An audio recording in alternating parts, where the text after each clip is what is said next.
Welcome back. Good morning, good day, or good evening. Whenever you clicked on this video, guess what? You started your day right. You did the right thing. Pelicans Daily presented by Fan Arch. I'm your host, Dylan Bruton. Make sure to like, to share, to subscribe. Tell a friend, tell a friend. Support us for free. Let's get right to it because I've already OBS to the makers and creators. With all love and respect to you, but you gotta find a way to not take up so much got. Hear me clearly. Goddamn space. I have an external hard drive, and yet you be trying to tell me I ain't got enough space, and yet I'm deleting things left and right every day. You will meet your demise soon. All love though. All love though. All right. Between that and Spirit losing my bag, oh man. I'm not a happy camper right now, but that doesn't matter because I got to do a video and I love delivering y'all content. I don't like delivering it to y'all under these type of circumstances though. But needless to say, job not finished. Job must be done. Shout out to the Mamba. Shout out to Uncle Bean. But whoo! Just like Kobe would play pissed off, I record while I'm pissed off. And it's all good because the love never died. Never did. But let's get right to it. So, on Pelican Debrief, we were talking about, Chris Lambert. Let me make it clear. Not my writing, not my words, but my guy, Chris Lambert. Was talking about of all the offseason moves next to Herb Jones re-signing him, getting him locked in for a 3-year, getting him for a 3-year deal, still making the most of his value, but actually giving him the proper due. The next best thing that we did was keeping Trey Murphy the third, because make no mistake, everybody wanted Trey Murphy. Everybody wanted an opportunity to get him.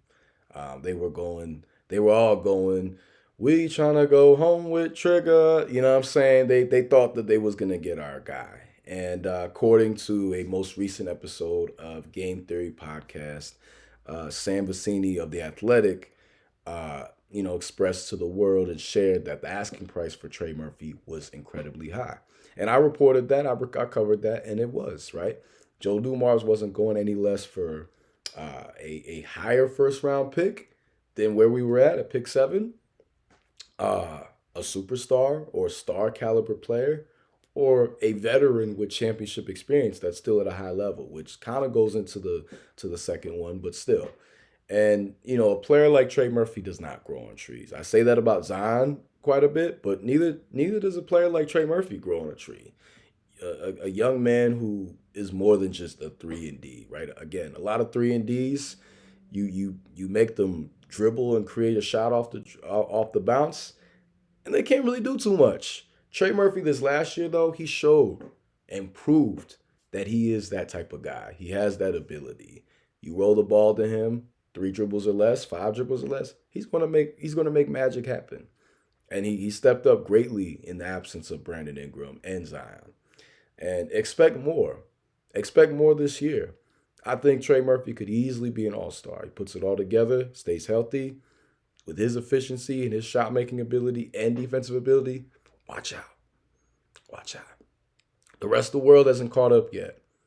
The basketball world is catching up, but the rest of the world hasn't.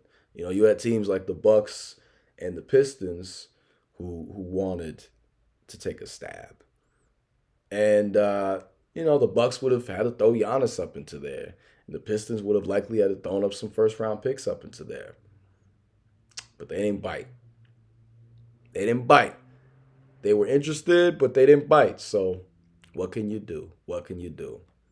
But speaking of people not giving the just due or just not seeing the vision, once again, folks is hating. They hating from outside the club and can't even get in. Where did my guy C Breezy? According to NBA Analysis .net, and this article was done by Alkarsh Chaudhry, he reported that Kevin Pelton of ESPN gave our offseason an F. And largely it's because we don't have our safety net anymore without our 2026 first round pick. And I understand, right?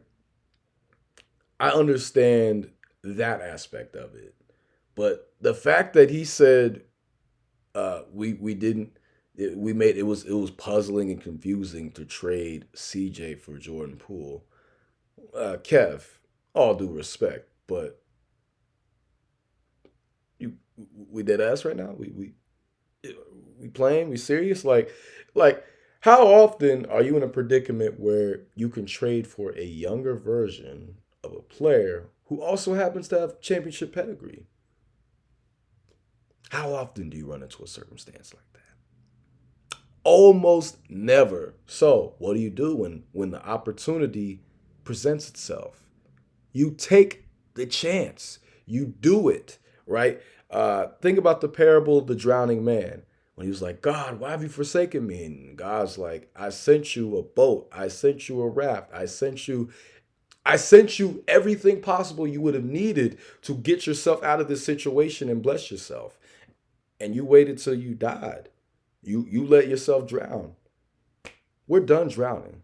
Okay? We got the floaties, we got the you know what I'm saying, we got the water noodle, we got the donut, what you call it when you go to the pool. Like, no. We had to make a move. It was needed. CJ was great for us when he was here, but we needed to have a player who was younger and able to provide the same type of impact. But giving us an F, ouch, it stings. Ah. But like Lil Wayne said, Weezy F baby and the F is for phenomenal.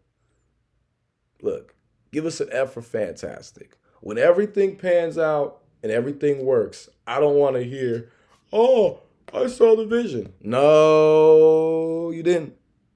You sure didn't. Because we keep receipts. We see exactly what you've been saying. But like 50 said, I need you to hate so we can use you for your energy. Keep hating. Keep having an inability to see past the tip of your nose, Paul. Keep being unable to see the total vision. It's not for y'all to understand. It's for us. And don't get me wrong. Sometimes I don't get it.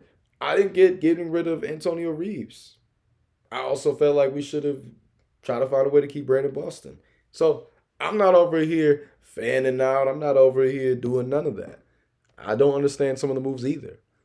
But there's been a vision, and it's been consistent in what we're sticking to.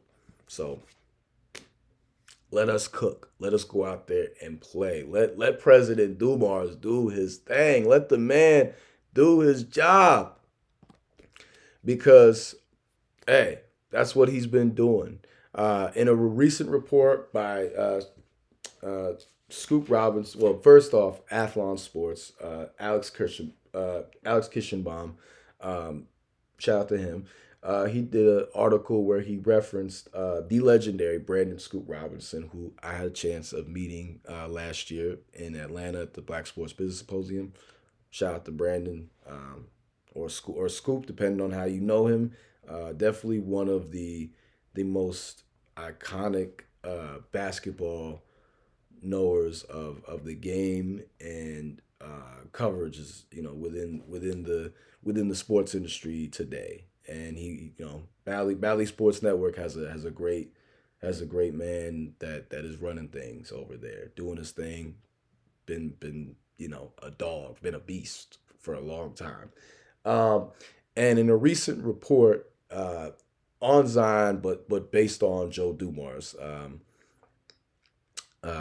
he mentioned that with their relationship, which this has been, a lot of this stuff has been very public, but it's just further fuel to what I've been saying in regards to there's a difference. This is not the same Pelicans team as before. It's not the same Zion that we're going to be seeing as before. But he said Joe is holding Zion accountable, but in a way that empowers him. Zion's responding well. This is the best he's been mentally his entire career. And it immediately makes me think about a recent quote earlier in the offseason from Geno Smith, where he was asked about Pete Carroll as a coach. And he said, he changed the way that I thought about myself. Now, coaching of that caliber is rare. Coaching of that caliber also makes a huge difference, because when you change the way that you speak to yourself, because the thing with the mind is that our intrusive thoughts, our ego, our id, all these different things that run through our head, it sometimes causes us to live in a prison of our own design and our own making. And sometimes, and I know I can speak for myself.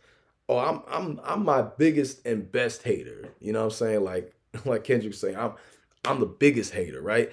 I'm my own hater sometimes, more than anybody else. And I've also trained and conditioned myself that way, because can't nobody say nothing to me that's gonna get me off my game. With all due respect, you can't out hate this guy up in here who knows himself inside and out, literally. And knowing what Zion has been through, right? Zion has not had the most conventional of roads, right? He was a superstar in high school. He was a superstar in college. Nearly was able to do the unthinkable and impossible, and go to a go to a championship. If we make some free throws against Michigan State, because I'm a Duke fan, as I mentioned quite often. We beat Virginia in that national championship. All due respect, but we whooped them. We whooped them. We don't just beat them. We whooped them. But unfortunately, that was not in the hand of fate. That was not what was presented. Um, so, you know, when you think about that, and then coming into the league, right? All the pressure, all the expectation, right? All the, oh my God, we've got the next LeBron, which I've never loved the LeBron comparison. Zion is much more of a Charles Barkley, Karl Malone, Blake Griffin, Sean Kemp type of player than LeBron. Much more. But for the sake of hype and the sake of the buildup, I understand why the media made the comparison and just their above the rim ability. But LeBron's a 101. You know what I'm saying? To that combination of size, speed, power, and skill, we've never seen something like that in total, and we're never gonna see that in full um, for a while. This is what it is. Even though LeBron is a player reminds me the most of like Magic, Grant Hill, um, some aspects of like Larry Johnson and Sean Kemp. And then if he had gotten to play and hadn't passed away, Len Bias. So I'm not saying that LeBron, and I'll throw Dominique into there too, as far as like players that LeBron really compares to. But yeah, so to get back to Zion, right? It's amazing to hear this report. It just further adds fuel to what I've been saying. The type of leadership that President Dumars provides is so valuable that you can't get this from anyone else. You can't get this anywhere else. And this is why I said that this was the right hiring, right? Him being a Louisiana native, him being someone who has built a championship roster before, and him being someone who has been around the game and left his impact and mark on the game. You're not finding that anywhere else. So, look, to hear the fact that Zion's already responding well and he's being held accountable, but he's also being empowered, and that this mentally is the best that he's been, that's why I've been saying dark horse MVP candidate. Geno had his best years in the NFL under the tutelage of Pete Carroll. And in comparison to them in sports, with all respect to Geno Smith, because Geno Smith was a dog at West Virginia. Oh my God. Saturdays with him, Stedman Bailey, Tavon Austin, Noel Devine, teams were filthy. Absolutely filthy. In continuation of the Pat White, Steve Slayton, Owen Schmidt era, yeah, those teams with Geno were filthy. But it's great to hear that, because that's the type of leadership and tutelage that Zion needed. He don't need anyone to hold his hand, and he doesn't need anyone to just, unnecessarily berate him. He's been through a lot.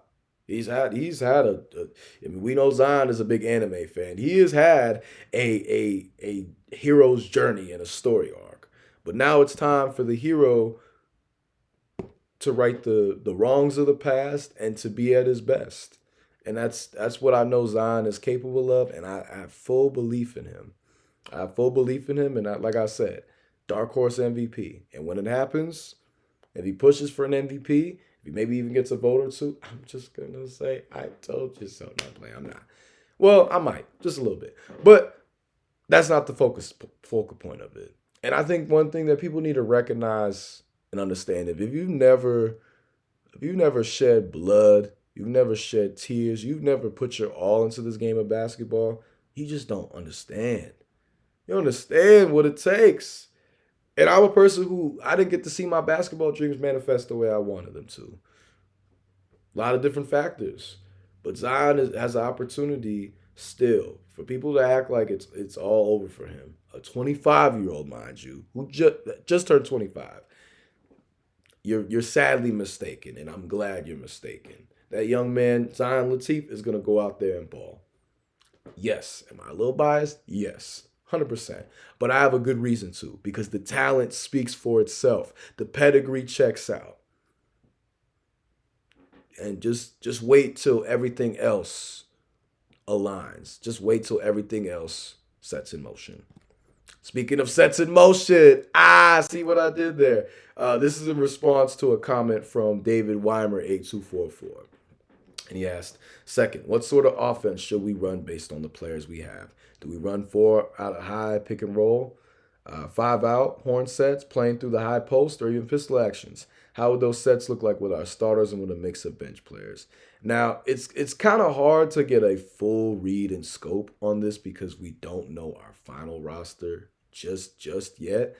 But for sake of it, and I do appreciate this question a lot, I did write down a few things. And, our playbook, as far as we know it relies on a mix of both old and new. A lot of horn, which is, all about the, dribble handoffs and utilizing screens to create floor spacing and to exploit the matchups. And also, we do utilize having a traditional big in our lineup. So our starting 5, I think, this year is going to be Eve, Zion at the 4, which I know some people are going to be like, what? But I think this is a different Zion than we've ever seen. So I'm all for it. See what I did there? But still keep Herb at the 3, Trey Murphy at the 2, and Jordan Poole at the 1. So we've got a team with size, with length, with versatility as well. Each of those guys, with the exception of Eve and Zion, Zion has moments like this first game against the Spurs. There's going to be a lot of spacing, but also a lot of it's going to be a lot of pick and roll. It's going to be a lot of handoffs that are used, where we're going to, as much as possible, try to increase the amount of jumpers that we take, especially from 3. There's going to be a lot of cuts and ball movement, and we're also going to be utilizing a lot of plays that are specified and tailored to our personnel. CJ had a lot of opportunity in burn. Now it's time for Jordan Poole. Or it's going to be time for Jeremiah Fears, depending on who wins the job. And then whenever DeJounte comes back, right, we're going to ingratiate him into the lineup and see how he fits, because we can either put him at the 1 or the 2. With the rest of the team, right, we've got now Sadiq Bey coming off the bench. He's going to get burned. I'm very interested to see where Derek Queen fits into all this. I think he's the most intriguing player next to Zion because of his versatility, because of his ability as a floor spacer and floor distributor, as a big. And Derek Queen looked better at the 5 than he did at the 4. But I feel like Derek Queen is going to find his footing at the 4. Make no mistake. I think he's going to have the ability to play the 5, but with his size, like his actual height. But I think he can do something special with that. So I'm excited. I'm excited, needless to say. I think there's a lot to look into. Obviously, we're going to know more as the season really hits, preseason comes, but this is what we plan for. So expect that. Whenever we bust out the point Zion lineup, I'm excited. We probably would utilize Zion at the one. Well, I mean, I just spoke on it. But we put Zion at the one, put uh, we put Trey at the two, put Herb at the three, and then I think that is where we try to see can we have um, Derek Queen at the four and Eve at the five. But if not, I could also see it being like you put Jordan Poole at the two or Dejounte, and you put Trey at the three, Herb at the four, and then you have Eve at the five or Derek Queen at the five. There's a large amount of possibilities and opportunities. So very exciting stuff. More to cover, more to take on. But you stay tuned for more. Make sure to like, to share, to subscribe, because that's going to be the end of this video. Make sure y'all have a great rest of the day. You know what I'm saying? Watch some highlights from that 2023-24 season, because that caliber of play and better is coming. Stay tuned. But I'm more than happy to cover it. More than happy as always. Appreciate the support. Let's keep building and growing. That's the only way we get better. And let's look forward to some Pelicans basketball, because this year, oh yeah, the Bayou is going to be buzzing. And if you ain't with it, then get lost. See ya. Adios. Don't want to see you no more. Don't let the door hit you on your way out. But anyway, y'all, appreciate it as always. Stay tuned for more. That's going to be the end of this video, but more Pelicans content on the way.